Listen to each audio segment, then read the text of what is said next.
Hi everybody, welcome back to our lecture series related to public speaking.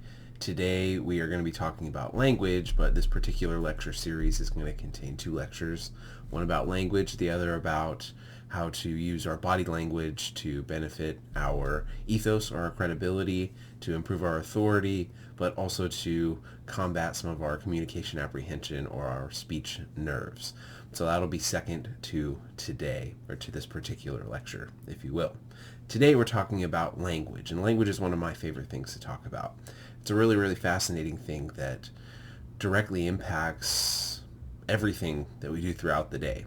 And I don't mean just when we're speaking. I mean everything that we do, that we experience, that we perceive, that we interpret throughout the day. It, as we'll see through this lecture, by the end of it hopefully, we'll start thinking about language more as a tool for how we not only share ideas with each other, but also how we alter our worldviews and how we actually use language, and the language that we speak actually impacts our perceptions of reality. Things like space and time and numbers and values, those are all impacted by the languages that we speak. So throughout this lecture today, we're going to cover, first and foremost, the differences between language and communication. We'll talk about some characteristics of language. We'll talk about how language impacts reality or our perceptions of reality. We'll then talk about the semantic triangle, which is a model for one way that we think that we create meaning. And then we're going to watch a TED Talk by Professor Lera Boroditsky, who's a linguist. Most recently, I was aware of down at UC San Diego, and that's where we're really going to learn a lot about how language impacts our perceptions of reality. But to start, we need to differentiate between language and communication. This is a communication course, and we use a lot of language to communicate, but language and communication are two very, very different things, so we want to make sure that we can differentiate between those two so we don't mix them up. So communication is when we attempt to transfer messages or meaning from our minds to the minds of others, particularly in a public speaking perspective, from our mind to our audience's minds.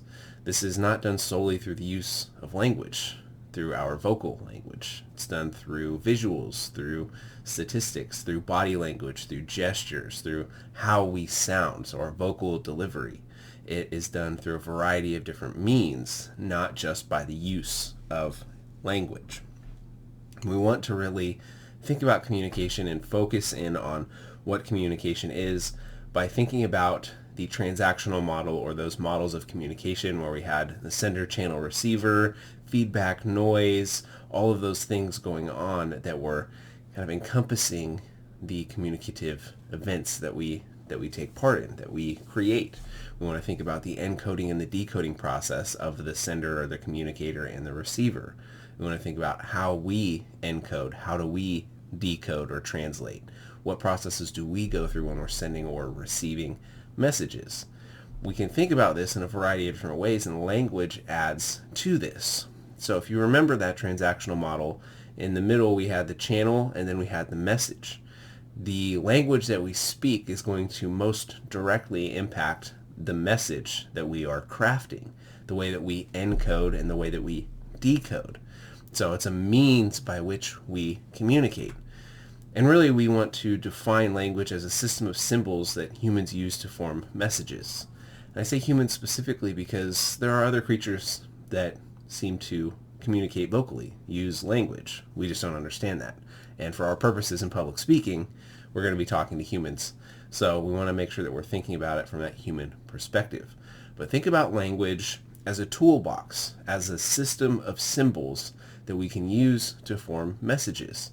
The more detailed, the more advanced, the more comprehensive that toolbox is, the wider range of ideas that we can share with people. But that's really important because while we might have all of those tools, we need to know when it is the right and the wrong time to use particular tools. We don't want to use really, really detailed language all the time because our audience might not understand that vocabulary. So we want to think about our language in a variety of different contexts. And that's where we get into some of the characteristics of language. So we really want to dive in and start to think about what is language, and also how can we use this tool to benefit our speeches, benefit our presentations, benefit our day-to-day interactions. So the first characteristic here is that language is arbitrary. And this is the idea that symbols or words have no direct connection to the things that they represent. So when I'm speaking to you about a thing, for simplicity's sake, we'll say an object, or I have a tree in my backyard, you won't get a direct link to that, or say maybe a hyperlink, if you will. There's no direct connection from what I'm talking about to my mind to your mind. So I have to create that idea. I have to use words, use symbols to create that idea or an understanding in your mind or in whoever's mind that I'm talking to, because words or symbols have no direct connection to the things that they represent. So we want to be aware of that. Things that seem straightforward, simple, basic, clear to us, if we don't explain them well, if we don't communicate those ideas well, they won't get across to our audience, and then we have a communication breakdown. So we want to make sure that we're thinking about the appropriate language and understanding that word choice is really, really important. Number two is that language is ambiguous. And this quite simply means that words do not have absolute meanings. And I know this is going to be hard to think about because we're saying, well, what do you mean, Professor? There's a dictionary that has all of the definitions, how we use these different words. And you would be correct in thinking about that. But we want to differentiate between two different types of definitions. We have denotative and connotative definitions of words. And just in the act of separating these out, we show that words don't have absolute meanings. It'll make it a lot easier for you to think about people having meaning and then using these words, these symbols, to try and create or try and share their meaning, share their ideas. So our two different types of definitions here are denotative and connotative. Denotative definitions are dictionary definitions. They are our structured definition that give us kind of a common ground for creating meaning, for creating understanding, for using language. And these are really, really useful. We have all sorts of different types of dictionaries for different languages. We have dictionaries for specific topics. There's so many different dictionaries. This gives us a lot of common ground. But we want to think about connotative definitions as well. And these are our contextual definitions. These are the definitions that we create on the fly as we're living our lives, if you will. So an example of how understanding a denotative versus a connotative definition and how they're used might actually impact what we mean or how we get our ideas across. We use an example of if I were to say that I'm feeling a little bit blue today. If you were thinking about that denotatively, you might think that I'm saying I feel like the color blue, which I don't. I am using the term blue in a connotative sense by trying to highlight that I am maybe feeling a little bit down, a little bit sad, under the weather, maybe a little bit depressed, something of that nature, right? So if you take it strictly from a denotative perspective, you would get a very, very different meaning from what I actually mean, which is that maybe I'm feeling a little bit down, right? So if you start to think about words in a more complex way, as being ambiguous, as being moldable, as being tools that we can use to shape our reality, to shape our meaning, then you will start to find lots of different areas in your life where maybe you're using words improperly, or you're not communicating well because you are using coming from a denotative or a connotative point of view. So just start thinking about words in a little bit of a different manner.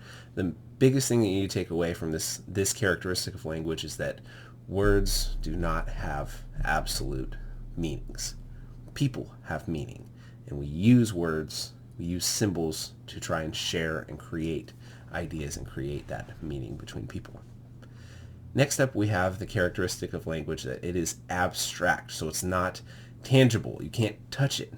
Once you say it, it's out in the world. We've all had an experience where maybe we've said something we didn't mean because we were angry, frustrated, sad, whatever. Once those words are out, they're out. There's no getting them back. So we want to really think about what we're going to say in our speeches. We don't want to alter our audience's perceptions of things in a way that is unfounded. We maybe haven't put enough thought into the words that we're using. We haven't done enough research. We're not thinking clearly about what we want to say. So it's really, really important that you think about that, because once you say those things, there's no going back. So we want to think about what we want to say and then be very specific and clear about what we're saying. Last but not least, this is my favorite. And this characteristic of language is that language is negative. And not in the good and bad, right and wrong, positive, negative type of stance. This addresses the reality that when we say what something is, we are also simultaneously providing a lot of information about what it is not. So when we say that something is a table, we are naming that thing. And in naming it, we are providing a lot of contextual information. Without having to address it, we know what a table is, what it might be used for, where we might find one. There are different types of tables, so we can even get more specific. But if you change the name of that thing, then you can change how we think about it. So functionally, a table really is not that different from a bed, right? It's typically 4 legs and a flat surface on top. If we were in a classroom and you were to walk into the class and I'm laying on the table at the front of the class taking a nap, you would probably be a little bit weirded out by that and say something like, "Professor, why are you laying on that table?" My response to you would be, "I'm not. I'm taking a nap on this bed," right? Because the words that we use fundamentally alter the way that we're going to interact with things, interact with the world. It gives us a sense of the correct way to approach a thing. So maybe it's not appropriate for me to lay on a table, but it is appropriate for me to lay on a bed. Functionally, they're very similar, but structurally they're very similar, but they have different names, they have different purposes. So when we use words, when we use names, we are clarifying, but also using a lot of negative information that we assume whoever we're talking to is going to understand. So again, it's a little bit tricky there. The moral of the story here is that when we're thinking about language, we want to be really specific and clear about what we're trying to say. And hopefully, we've thought about it beforehand. So language has these different characteristics, particularly naming, that's going to impact, or that language is negative. It's going to impact the way that we interact with the world around us. But it's important to kind of take a step back and think about, how did we get to this point? And we got to this understanding that language does in fact impact the way that we perceive reality by starting from kind of a scary place and ending up where we are now. So we started with this idea of radical subjectivity. And this was the idea that altering the language that we speak will fundamentally alter the world around us, the structures, the foundations of reality around us. So for example, if I were in this radical subjective mindset and I were to pick up a rock and throw that rock at a window, it would probably break. But from this mindset, if I thought about that rock as being a cotton ball, and I believed and I really thought and I called that rock a cotton ball, somebody was like, "Hey, don't throw that rock at that window." I said, "I'm not. It's a cotton ball. It's not going to do anything. Trust me." Throw, and the window is still going to break, right? So the idea from this radical subjective perspective was that you could fundamentally alter the world around you by changing the way that you thought about and spoke about different things. We moved from this to what we want to think about as being a brute reality, and this is the acceptance that there are objective truths that do exist. Rocks are hard. They're a form of matter that is not going to change whether I call it a rock, a cotton ball, a marshmallow, any kind of soft circular type of thing that you want. If I throw that rock at a window, it's probably going to damage the window, regardless of what I call the rock, regardless of what I call the window. So this was an acceptance of the fact that there are objective truths in the world, that I'm not going to be able to change a liquid to a solid to a gas or something of that nature by just calling it something different. That's not quite how that works. So we started with radical subjectivity. This was the idea that we could alter the very foundations of reality of matter, of physics, by thinking about and talking about them differently. We moved on to this idea that, sure, maybe we can't impact everything. It doesn't change everything in the way that, depending on how we talk about it, we can't change everything. But we can change some things. And this is where we got to this idea of constructed reality. And this is where we're at right now. This is a general acceptance that there are some things that are not impacted by the way that we talk about or perceive them, but there are some things that are, particularly conceptual things, things that don't exist, where they're not tangible. We can't touch them. Things like, if you remember back to Aristotle, truth and justice. Those are human-developed concepts that you're not going to find under a rock in the natural world. You're not going to go mining for truth and justice. These are things that are concepts that don't exist in the natural world. They're human-developed constructs, human-developed concepts that help us to live the lives that we live, to create societies, to have teams, to get along. So we have this generally accepted idea that there are some things about reality that are constructed, that are malleable. We want to hang on to that because the TED Talk by Professor Boroditsky is going to really dive into some of that. So just think about, maybe pause the video at this point and kind of think about some of the things in your life that maybe you can accept as being constructed that might change based on how we talk about them.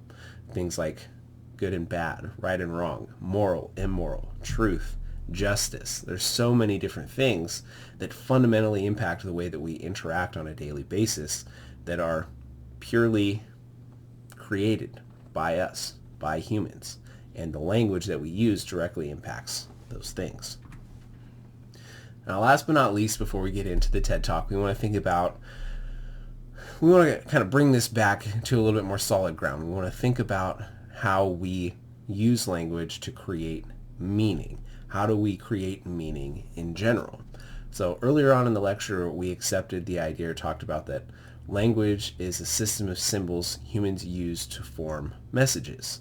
So in the semantic triangle, we can see that we have symbol right here. So we're going to talk about this in just a second, but the semantic triangle was developed by I.A. Richards, who is a scholar of a variety of different things, and developed this model for one way that we create meaning. And this is really hard to figure out. Nobody's really figured out exactly how we create meaning. What is this thing that's happening between us when we speak? How can I functionally get my audience to be thinking, feeling, acting a similar way? That's really hard to understand, and cognitive scientists are still trying to work that out.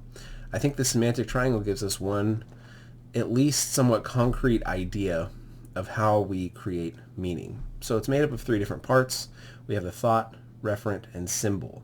So the thought, this is whatever idea we have in our head.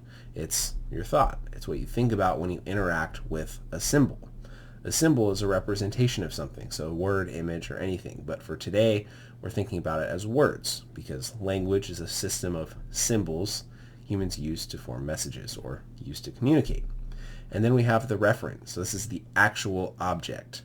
So if you remember when we were talking about the characteristics, and I was talking about how there's no direct connection between the symbols that we use and the things that they represent, this is what we're talking about. There's no direct connection from the symbol, the word, to the referent, to your idea or my idea or my thought. So to just play with this a little bit, you can plug and play any symbol, any word. You can think about the thought that pops into your head, and that'll give you an idea about maybe the actual object. The more symbols we use, the closer we might get to the actual referent. But just for simplicity's sake, we're going to use one word. So really quickly, I just want you to clear your mind, take a second, and be ready to think about, just focus on whatever thought pops into your head when I say a word or when I use a symbol. Okay, so our symbol is going to be the word tree. Now take a second, write down whatever was the first thing that popped into your head when I said the word tree. When you interacted with that symbol, you had a particular thought or reference in your head that refers to some likely actual object, but maybe not. It might be a color, it might be an emotion, it might be more than one thing, right? And that is what that symbol stands for. It's when you interact with that symbol with the word tree, you had a thought that has a referent, and this right here in the middle of this triangle helped you to hopefully come to some kind of understanding about what you think I mean when I say the word tree. You would be amazed at how many different options we get when we do this in a live setting. People will say green, a forest, a specific tree. They'll talk about leaves, talk about nature, talk about life, talk about photosynthesis. So many different things pop into people's head just from that one symbol. And what that shows us is that interacting with a symbol creates a lot of ambiguity, creates a lot of options for us to create different types of meaning. And this is where miscommunication comes into play, because there's no perfect translation. There's no perfect way to get what I truly mean from me to you or to anybody else. So again, moral of the story here, we want to think about the words that we're using. We want to think about the symbols that we're using, because they directly impact how we create meaning. Now at this point, I need you to pause the video, go watch this TED Talk by Professor Lera Boroditsky. It's on Canvas. You can also Google it. It's pretty easy to find. Watch the entire thing, take some notes, really think about what the speaker is addressing, because there's really some profound ideas here, and we'll come back and you can restart this lecture, and then we'll conclude. All right. So in review, we went over the differences between language and communication. We want to think about language as being a system of symbols humans use to create messages or to communicate. We talked about the 4 different characteristics of language, primarily that language is negative, that we provide a lot of inherent information about what things are or are not based on what we call them. We talked about how language impacts reality and how we got to this idea that yes, there are some aspects of our day-to-day lives, of our reality, that are constructed and that are created solely through the use of symbols. We talked about the semantic triangle, which is one very simple way to start to get some kind of understanding about how we create meaning. And then we watched that TED Talk by Lera Boroditsky, which is really, really fascinating if you think about how different languages force people or allow people to interpret things like space, time, color, just general reality, justice, but differently based on the language that they speak. It's really, really fascinating. If you think more about that, you can start to hopefully get more of an understanding about where some of the conflict in our day-to-day life comes from. I hope you've learned a lot for the first part of this lecture series on language. The next part is going to be about body language and overcoming our speech nerves. So stay tuned for that one. Bye, everybody.